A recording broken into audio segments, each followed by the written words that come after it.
much for joining me again. I believe this makes like my fourth official YouTube video. I am truly enjoying creating these. It's just been fun, and we'll just kind of continue to see how it goes. So I want to first just start off by saying thank you to everyone who has tuned in so far. I hope you're liking it.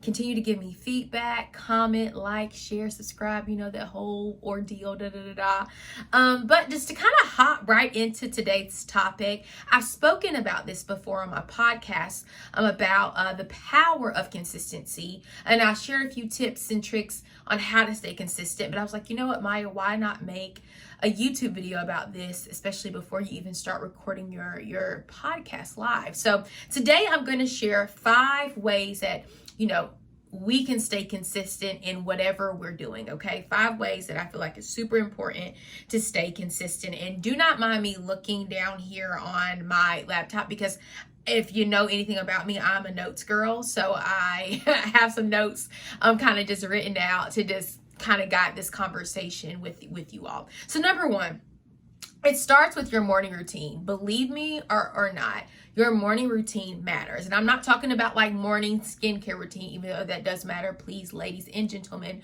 wash your face and do whatever routine that you have. But really, for me, it's starting my morning with Jesus. That's who I worship. That's who I praise. That's who I serve. I'm a daughter of the King. And I have noticed when I don't make my Jesus time in the morning, my day feels a little off. I feel like things just kind of go haywire. And that's not to say that when I do have my Jesus time, that my day is just perfect and it is full of lilies and roses. Honey, I wish. And oh, I got $1 million check. I wish. We have not gotten there yet. And there's not going to be just perfect days. I feel like I've had really good days, but there's always just a little something thrown in. But for me, just to start my mind and my soul and my spirit on the right track, I have to start it off with Jesus. And that can look like me doing a devotional. And the YouVersion Bible app is a great app. They have plenty of plans on there and devotionals that you can choose from if you're feeling depressed, or if you're experiencing anxiety, or if you want to be filled with more joy,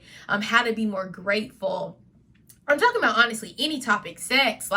There's so many things that are covered in the Bible app and on these plans that I really encourage each and every one of you to tap into. I think I can definitely include a link to the YouVersion app in the description below, so that's super dope.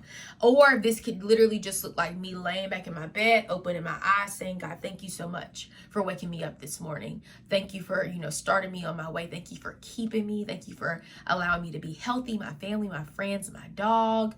Thank you for allowing me to have a roof over my head, all those good things. It can simply just be prayer. But for me, I just have to start my morning off with Jesus. That matters.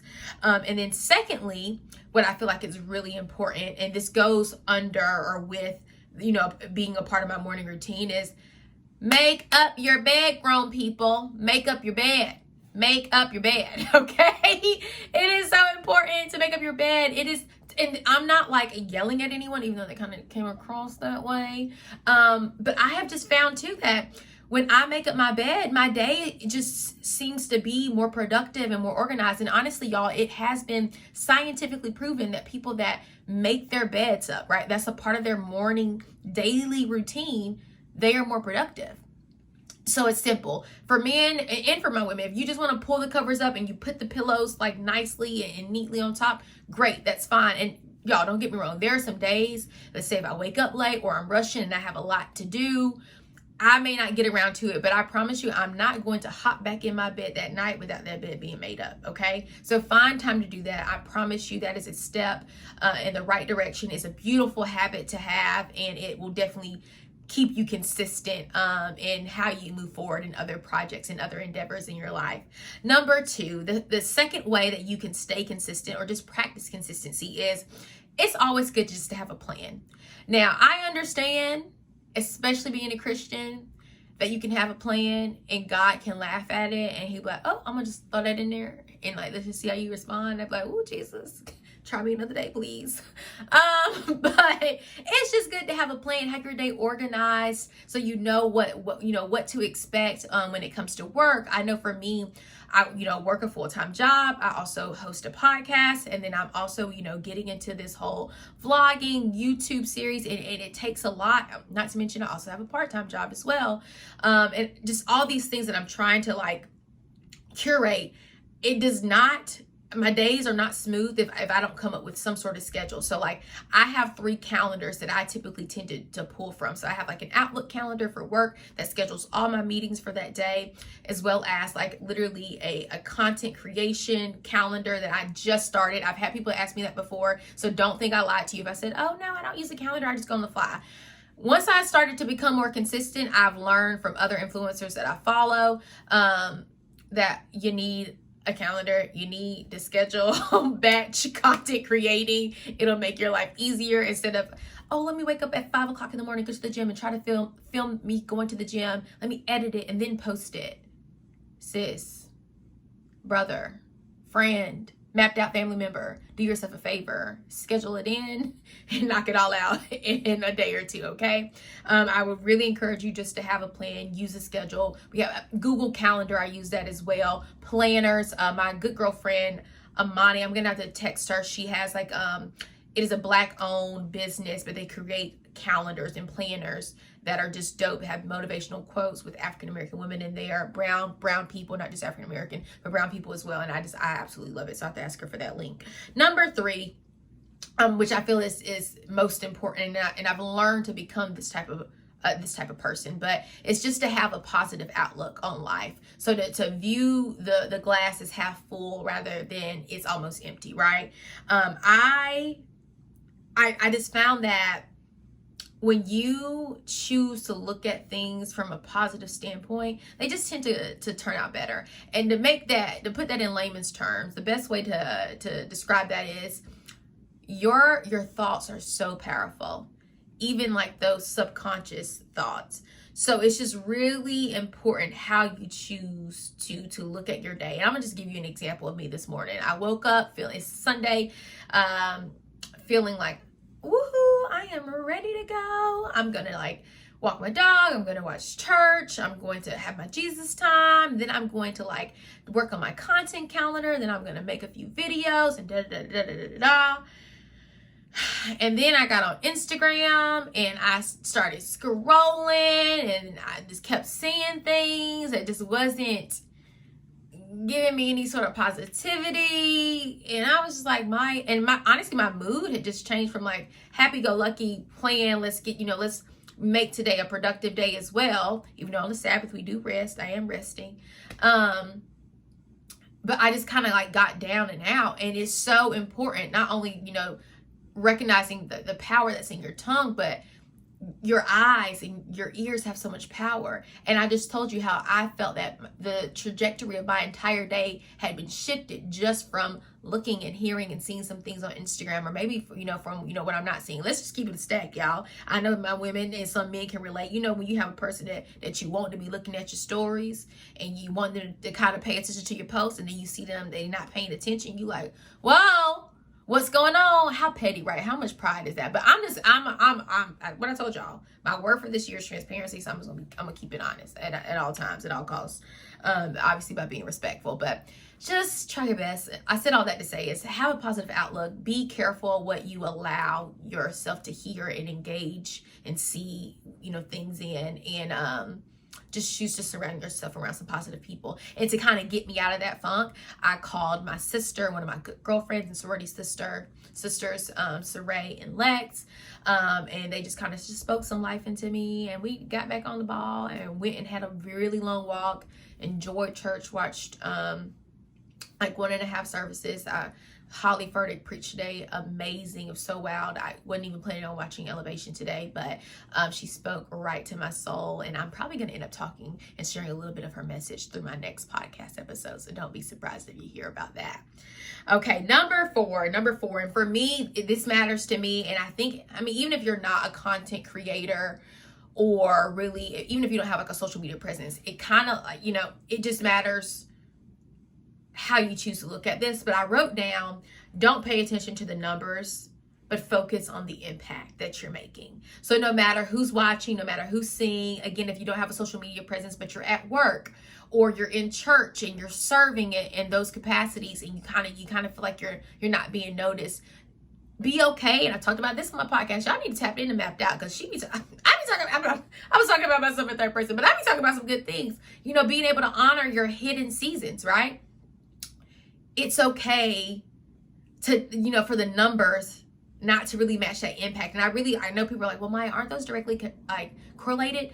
For me, I've learned to kind of put them on two separate like totem poles, because for me, like numbers, I could have, let's say, like I had one reel on Instagram go viral. Like I had like 11,000 views, like, or maybe 12,000 views. And I went back and I studied that reel, and I was just like, what was it about this reel that caught people's eyes? I was like, was it a trendy song? I mean, I was just making some plantains. That was my first time actually ever making plantains. And I remember it was a whole big ordeal that I was going to do the reel, because I was talking to someone who was a Nigerian. It was like, oh my gosh, you can't put brown sugar on the plantains. I was like, get out of here. Who cares? Brown sugar and salt is good. Mind your business and try Jesus, not me. But none of my other reels have performed as well as that one. So like I said, I was studying that.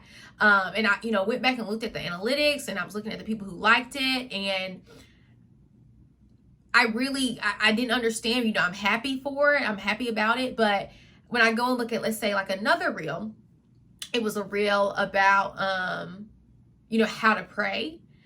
And the comments that I received in the private DMs, again, I want to acknowledge private, right? Hidden, the private DMs that I received about that reel, saying like, Maya, I'm so grateful that you posted this, because, you know, I thought that prayer had to be this whole intricate thing when it's literally just a conversation with Jesus, or again, whoever you're praying to. And it doesn't have to be, you know, filled with these big words. Like, it's just you talking and pouring out your heart and surrendering all your anxieties and your cares and everything that you got going on to Jesus.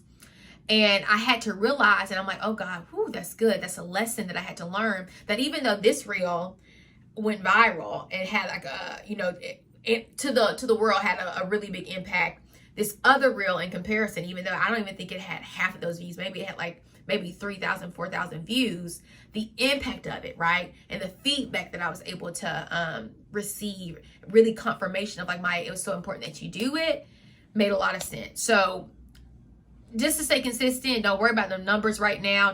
I have to tell myself this every single day, even when I'm putting out YouTube videos. If it just touches one person and it makes an impact on one person, then I'm doing my job, and I have to be grateful for that. Number 5, in our last way, for me to just share with you how to stay consistent, would be walk in your purpose. I know you're kind of like, wait, what?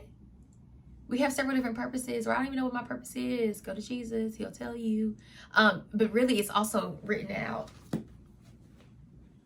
in this lovely Bible. Like I said, too, if you need a Bible, let me know. I have no issue with purchasing one and sending it to you, no matter where you live at. We can get that done, because it's so important to spread the gospel of Jesus. But really what it says in here is obviously to love your neighbor as yourself, to love all people, to put God first in everything that you do, and just to surrender your life over to him. And every other thing they list out, like walking in kindness. What else? Being obedient, walking in God's obedience, to do everything with a spirit of excellency. Like, that's you walking in your purpose. So even if you're at a job that you don't like, even if you're not where you would like to be, spiritually, even if you're not where you would like to be professionally, or in this whole content creating world, just seek ye first the kingdom of God, and all these other things, right, that you want. Come on, AB, that's your scripture. But all these other things that you want, they'll be added to you, okay? But again, it's a heart check. So I think being consistent becomes a lot easier when you're walking in your purpose, because you're walking in alignment. And the reason why I'm using the term alignment is because when you're out of alignment and you're not walking your purpose, what does that cause? what does it cost?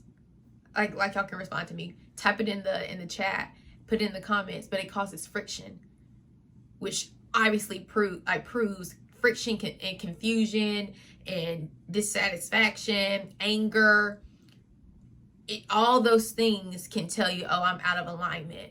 So you don't want to cause that. You don't want to walk in that, right? You want to walk in those things that I named before, right? And love and have a sound mind and bear the fruits of the Spirit and walk in alignment, walk in obedience and in kindness.